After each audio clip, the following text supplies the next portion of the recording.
In this video, you'll learn about hotspots. Hotspots are heat source detections picked up by satellites, and they're the building blocks of clusters. Let's take a closer look at how they work, how they're detected, and how to read them on the map. A hotspot is a thermal anomaly, a heat signature detected by satellite sensors. Each one is processed with algorithms that highlight areas with unusually high temperatures.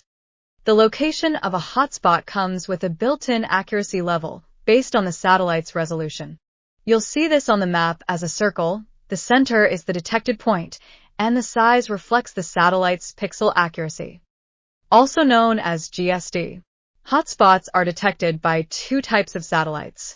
LEO satellites orbit close to Earth and give us detailed, accurate detections. They're great for spotting small fires, but don't revisit the same spot often. GEO satellites sit much higher and offer broad coverage 24/7, with new data every 10 to 20 minutes. They're ideal for real-time monitoring, though less precise. So when you see a small hotspot, it's likely from LEO. Large hotspot? That's GEO, covering wide areas with less detail. Hotspots on the map vary in color and size, and both give you helpful context. The color tells you how recent the detection is. Newer hotspots appear brighter, while older ones fade to gray. The size reflects accuracy. Smaller circles come from high-resolution satellites, while larger ones indicate broader, less detailed detections. Just a heads up. Color doesn't mean intensity.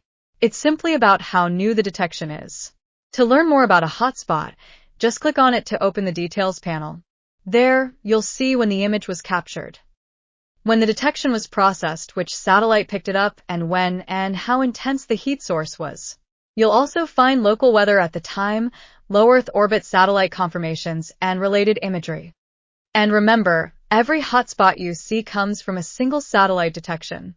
Hotspots are the foundation of clusters in WFS. They're the smallest detection unit, giving you early insight into heat activity on the ground. By understanding how hotspots are displayed and where they come from, you can interpret clusters more confidently and react faster.